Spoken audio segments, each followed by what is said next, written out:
knitting news from Knit Happens Teesside for, I think it's is it the third week of 2024? So last night at knitting, Jill was making a dog coat. She had used this yarn to make a jumper, and it was supposed to be Aran, but it really wasn't working up really much like Aran, and it was quite thin, gappy. So I think she had trouble finding a pattern about that one, and eventually got it sorted. Now she had some balls left, and she's using two together to make a dog coat for her little Yorkshire Terrier, Roger. And it's in moss stitch, and it's got like a shaped, at the bottom end, it's kind of shaped, and then it's got a strap around the top and then a strap underneath. So it's quite simple. And he's kind of elderly, so he'll be over the moon with that, I'm sure. Fee was there again, and Fee's making her shawl. I think Fee's quite a good knitter at being sticking to one project instead of flitting from one to another. Helen has been using some sort of pastel shades of soft merino, like baby merinos and things like that. She's making a blanket, and I'm going to put a picture in. So it's a crochet blanket, and I think it's like a double V stitch, or maybe a shell stitch, where you've got two trebles in English, doubles in American, and then a chain or two chains, and then I think it was one chain and two more. So you've got two stitches, a gap, two stitches, and then the same in the next gap, and then the same on the next row. It's quite a nice blanket actually. It's despite it having a little gap, when you're working into the gap instead of the stitch, it's not got big holes.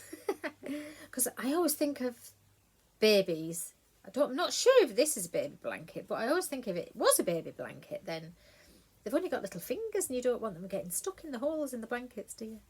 So that's always a consideration for me. I've been going through all my patterns and baby patterns and wool, and still haven't finalised any projects, but I'm getting there. I thought I'll show you my progress on my knitting in a little while, but I thought I'd dig out my ranunculuses, or would that be ranunculi? I've got them all except for one, because one of them was made with a very stringy linen that didn't soften whatsoever when it was washed, and just got caught on everything I went anywhere near. I did like it, but I don't know where it is, and it's a bit of a nuisance. Let's see, the first one I made could have been this one. That's just kind of one ball of wool. It's quite nice, that one, isn't it? I like that one. Well, I like them all. They're so wearable. And then I made this one, which is a Zauer ball. This one's really nice if you were wearing kind of a strappy summer dress, because it's light and it just covers your shoulders up a little bit, but and gives you maybe a little bit of warmth, but not too much. I think you could knit it in something thicker, but I haven't particularly, not yet. Might do a thicker one with sleeves. So if you're not familiar with the ranunculus, and if you've never knitted one, I would encourage you to do so, because it's quite an enjoyable knit, and it's from Cafe House Midori. I shall try and link things. Which one was next? Might have been this one. This one has got sleeves. This is it James C. Brett's Senses? Local shop was selling it off for £1 a ball. So I've got it in various colours. I really like this one. It's very nice. And then there's this one that I knitted. It's got to be crinkled up. And this is a fancy ball of Louisa Harding something or other, I think. And it's got gold through it, obviously. And it was made during Shark Week. So within a week, which is good, isn't it?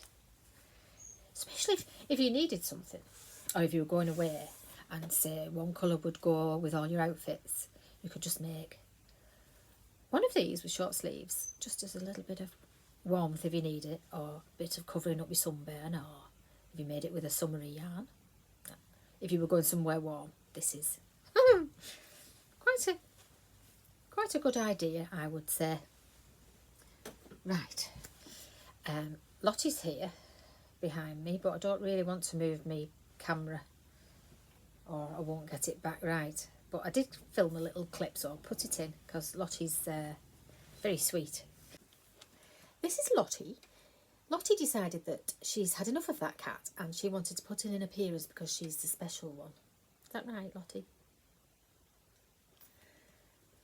What do you want to tell him? Let's say I'm the bestest Bedlington Terrier in the world.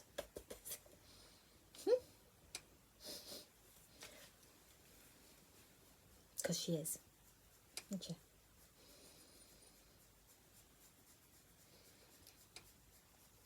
She's got really good teeth.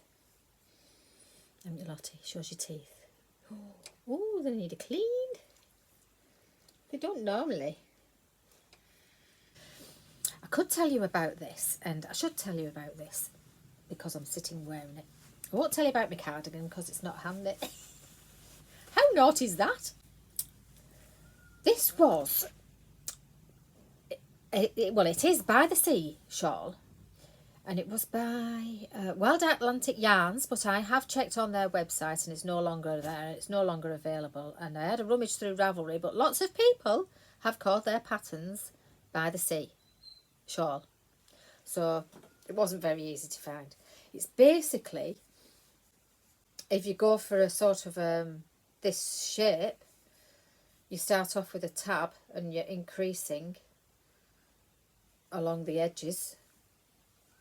So you work until you've not got very much left, and then this fancy-ish looking section is just, I think it was a knit a row in the other colour because we're going this way, and then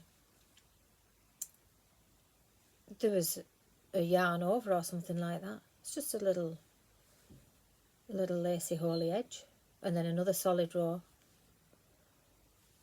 just to make that fancy. And that was just there's a lot of justs there, isn't there? I'm so sorry about all the justs. And then you just finish off.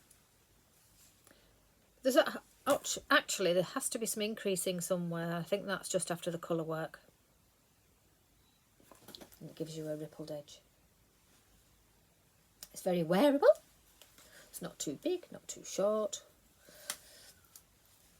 It's quite actually a good size. And if you didn't want to make this one, there's another shawl that's just one skein. Well, there's many, but there's one that's called a murder knits shawl, and there is a murder knits, sort of a mystery murder knit along, hosted by two sisters and some yarn, who also have a YouTube channel, and it's the most fantastic free it's the most fantastic story,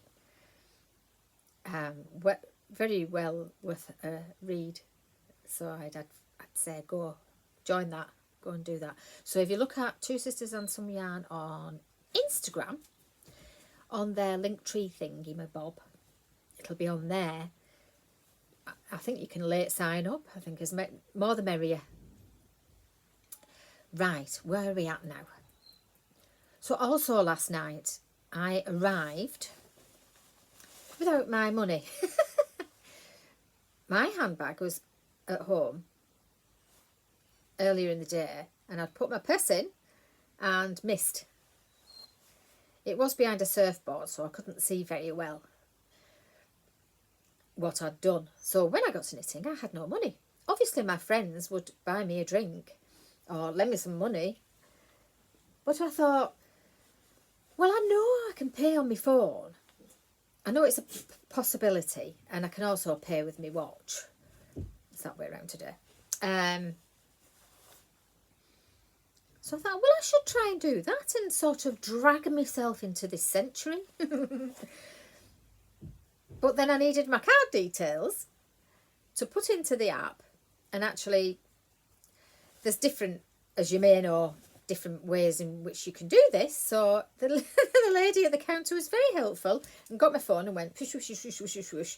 That's there. That's where you need to put your bank details in. I thought, well, my card's at home as well.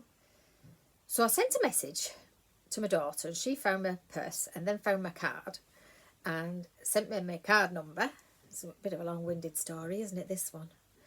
And I put the details in and paid with my phone, which was great. I needed just some washing up liquid and some fabric conditioner, and I paid with my phone there too. And actually, I think I might do it when it's somebody really young serving me. Because, well, I don't go in bars and pubs very often, but I did go in one.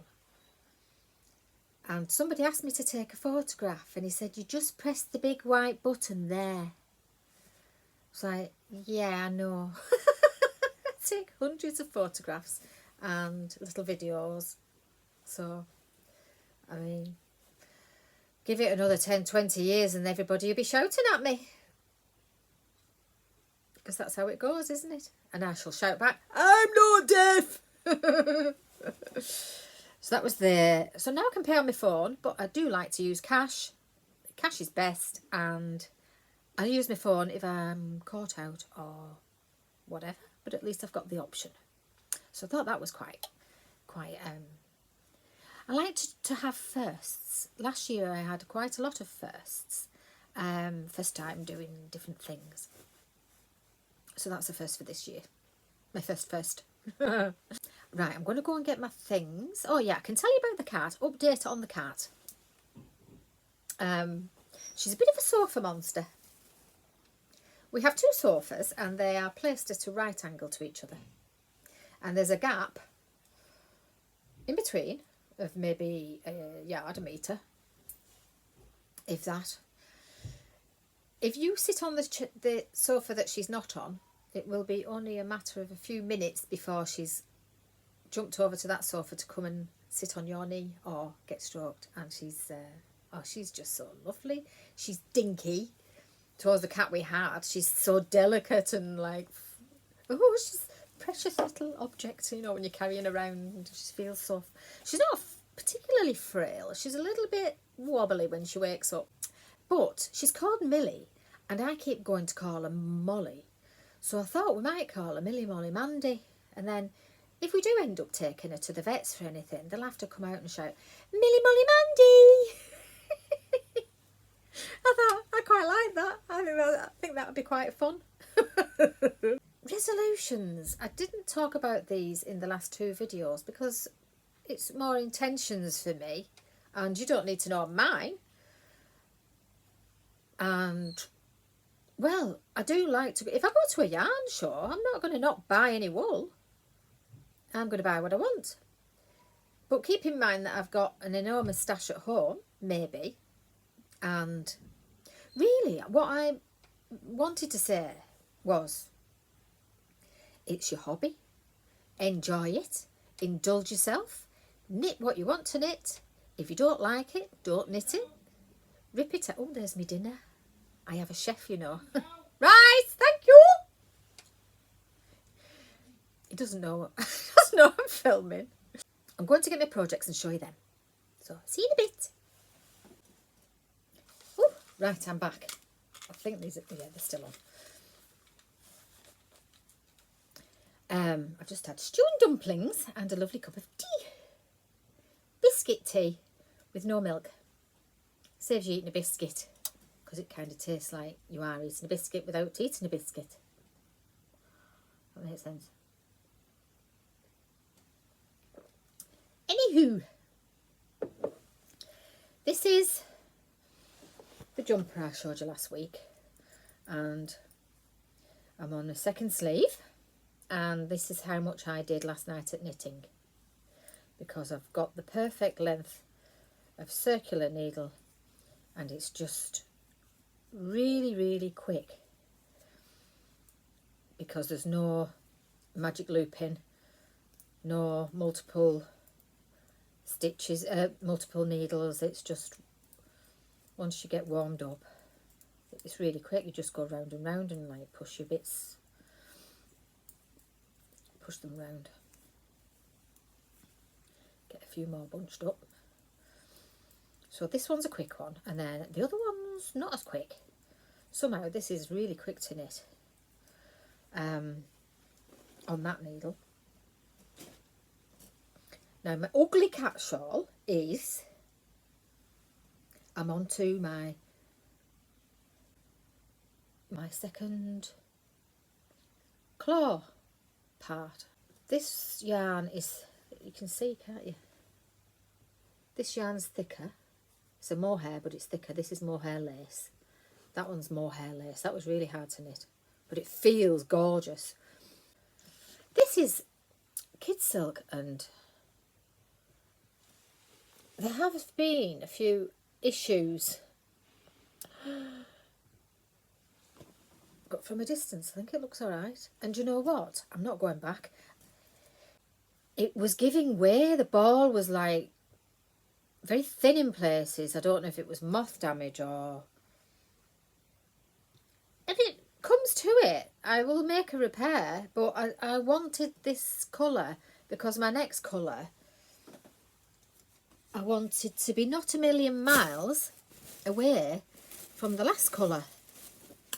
So I think that my next colour is this green. There are greeny sort of tinges to this one, so I did want to keep it in. So that's as far as I've got with that. It's just short row shaping, backwards and forwards and backwards and forwards, and when you know what you're doing, it's relaxing. And if you just like a lot of knitting garter stitch, then it's perfect, and it's got an I-cord edge, which is nice. So that's my knitting, and I think I've told you about everything I intended to tell you about this week. So more news, maybe next week.